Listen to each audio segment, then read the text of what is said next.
Hello, and this is Dramatic Interviews, and I'm here with two local artists from Richmond, Virginia, Zoe and Ryan, who are co-CEOs of Loyal Royals Entertainment and Zero Gravity Productions. Yep. Okay. And my first question is for Zoe. Now, Zoe, I heard the song Get Lucky Twice, and it sounds like loneliness was a theme in that song. And why? I can tell you laugh. There's a whole story behind that song. We'll get into that story if y'all want to get into it. Right. Well, my question is, why do you think love and loneliness are so tied together? Man. I say I'm going to say it's a very tight rope to walk. That song came from a girl that I really did fall in love with, and we were talking for years. We never actually made it official, but like in my head I wanted us to be official. She wanted to be official, but at the moment it just wasn't right. And then when it was the right moment, she ended up disappearing. And it was like I loved her so much but didn't have her, so it was just sort of like it was that empty void. And then when she finally came back, it was just like I didn't really know how to feel about her, because it was like I haven't seen her for a minute, and right. I haven't talked to her. She changed, I've changed, and as much as I wanted to be with her, and I still do love her to this day, it's just, I don't know, man. It's just like that empty void is just something there that won't fit, because so many years were lost. And so when I made the song, it was like all the words I didn't say to her when I had the chance, before that huge gap that we fell off with each other. And so like with that song, I just wanted to put it on paper because it was in my head for the longest, so I was like, why not just make a song out of it? And it helped me feel a lot better about it, because at least now it's no longer trapped in my head, but it was on paper, and I didn't really have to sit and soak in it for a long time. Right. I feel like, yeah, I feel like with that, your trust just went as soon as she left. Like, yeah. You trusted her to be there, but then when she left, that sort of created a gap, yeah. and that sort of fed into that loneliness, kind of. Yes, sir. And then I wanted to ask, how'd you get so good with melodies? Cool. So I started singing when I was 6 for the church, and Church. yeah, I started with solos. I started drumming first, and then I started singing. And then after I did my first solo, they started getting me to do more solos. Then he put me in the choir. Then in my original church, I led the choir, and then I was the director of the choir. And then when I went to my new church, I was part of the choir. Then I took course in middle school and then high school. And my teacher, Brad Berkeley in Matoka, he was actually really good with working with me, and we're still cool to this day. And I still work with the show choir, so you know, I still learn things here and there, and he's like one of the best choral directors in our area, in the Richmond area. So, you know, church and school sort of just helped me out with that one. And my sisters. Why do you think the church is so good for sort of developing black artists into what we see them as today? Because you got Whitney, not a lot of people know Whitney Houston, Yeah. Jersey, church, you know, you got people from Motown. So why do you think the church is a good foundation for young black artists? I would like to say it's more stable. When you come up, it's a lot more stable, and everything is a lot more structured for the most part. You have your choir nights where you go, you mingle, you do melodies and harmonies with people randomly on your free time. It's a free place to express yourself without people really judging you for your voice, you know, because I mean, no offense to church choirs, some of them can't hold a pitch or a tone worth their life singing, but together they sound amazing. And then you take away sort of like what I was telling him, some of my friends want me to teach them how to sing, and we were talking about it last night, how other people were some people are just better off harmonizing than they are making melodies. And then other people are good at making melodies, but just horrible at making harmonies. With church being a foundation, it sort of blended both together, and they taught you both ways. It's just a good foundation, and they work you into it comfortably, other than be like school where we're sort of just like, oh, we need a soloist. Boom. And they'll give you something like Bohemian Rhapsody, and it's just like, right, like I just started singing, what am I doing? Yeah. And that's my song too, Bohemian Rhapsody. Oh yeah. That was my song. And the movie too. That was a. Didn't get to see I it haven't yet. seen the movie. Didn't get to see I it have yet. not seen it yet. You want to know how it ends? No. Um, No, Queen is my bad. No. I mean, he got AIDS, so I guess Yeah. We all we know all, that. we all know. Yeah, we all know how that We is. know how it ended. We know how it ended. Oh yeah, but all jokes. Yeah, Queen is great. Yeah, Freddie right. Mercury. It was a great movie. Rami Malek did a great job. Yes. Warner Brothers should pay me because I'm sponsoring this shit out of it. Rami Malek, incredible actor. Ryan. Yes. Okay, you had a song called Issues. Yes. And in that song, you said, perfect is only perception. What does that mean? What does that mean? I honestly feel like nobody is perfect at everything, but we, as people, we perceive certain people to be more perfect than other people, and vice versa. It's human nature, so to speak. And yeah, like pretty much that. Like you perceive what you want to see. Like you could be somebody who sees someone who's nothing, but to them, that person is perfect to you. Like it's all about people's perception, and that's all there is to that. So is that like, are you thinking of more like relationships or Just in general, people like in general? people in general, like you can go on Instagram and you can see someone who's doing amazing stuff, but that's for Instagram. But other people may see that and be like, they're living the perfect life, not knowing that they're going through all this other stuff on the side.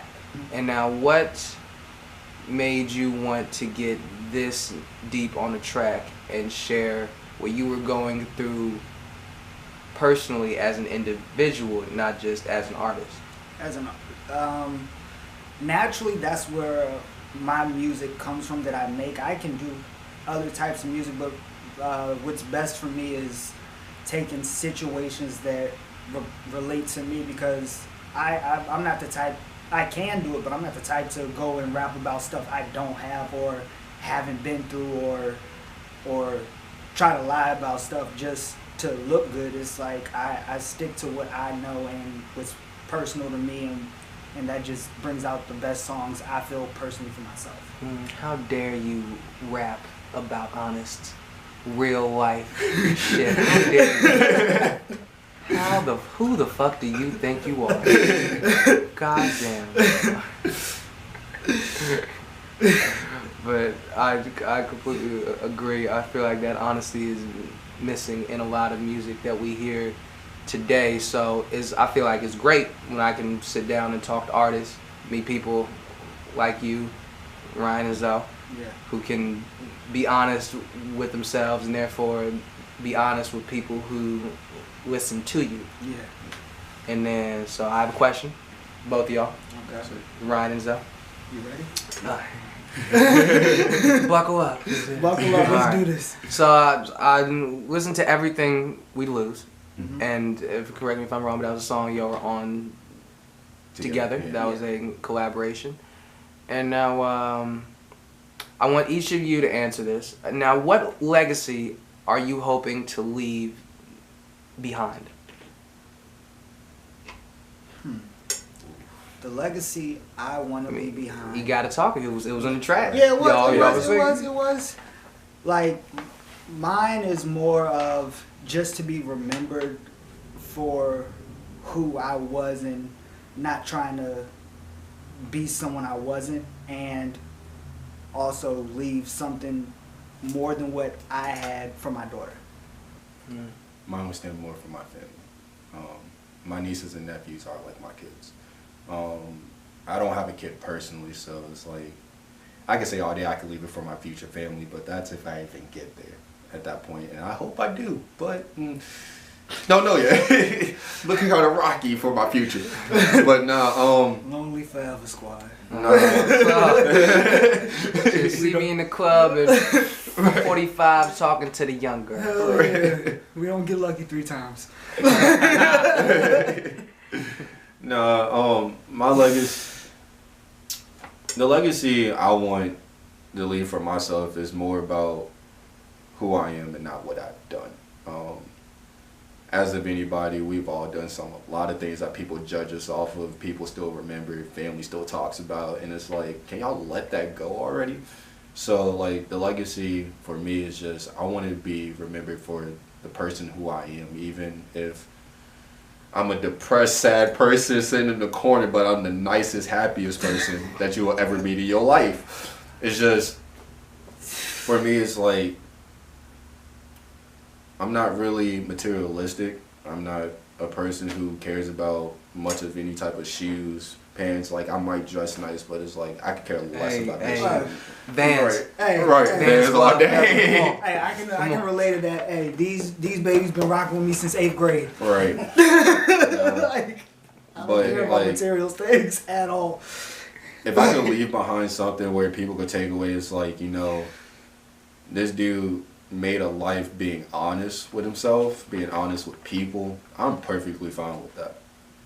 If I could leave a legacy for my nieces and nephews, so them to grow up and look at me and say, you know what, you might not have had a lot when you grew up, you might not have cared a lot when you got older, and still didn't have a lot, but you were the most honest, respectable person that you've ever met.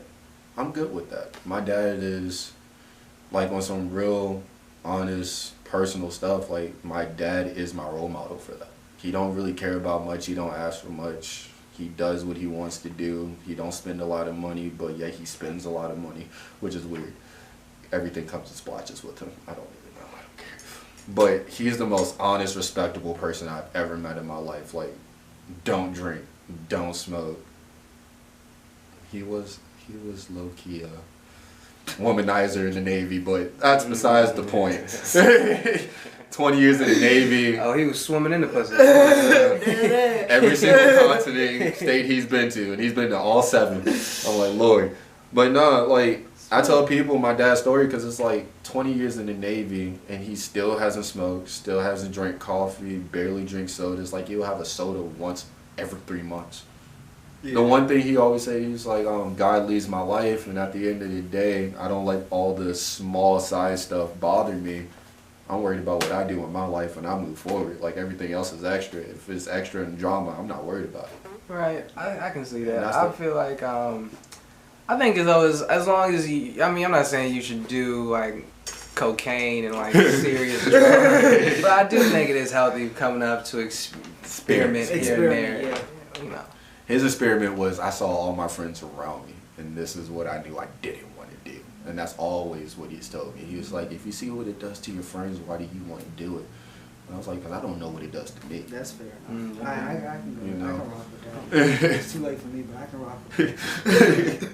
So you'll talk about not loving material possessions, but when you're on stage in front of like a bunch of people, in front of crowds, do you ever feel like maybe I need to show off here, wear some gear? Because I talk to other people, producers, people who try to market other artists, and they will all, and what they'll do is like they'll give their artists new gear, like some cool clothes, just to put them on stages, to give people the appearance that this is the person you want to be like. You should rock with him because he's got these nice clothes, got these nice watches, got these nice shoes. He got cars, money, hoes. You know, the shit we all know. Do y'all think that it's going to hurt you that you don't really market yourself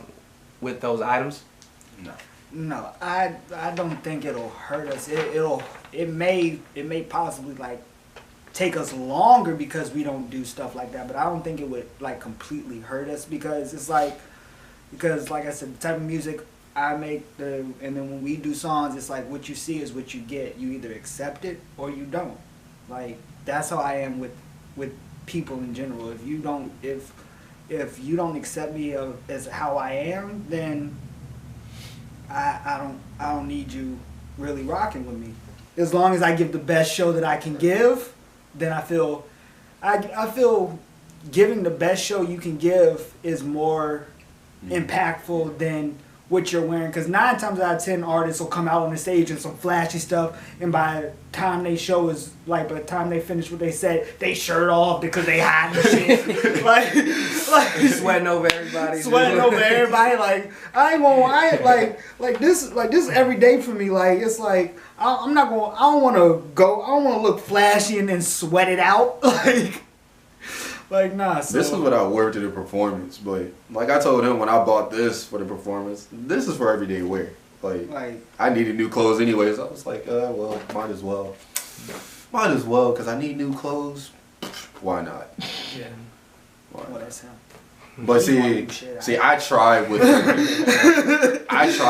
You're doing your best to hook him up shit I with got some was shit. this hoodie. I tried. The hoodie and the shirts we were wearing that night is the newest shit I got. Right. Everything else, hat.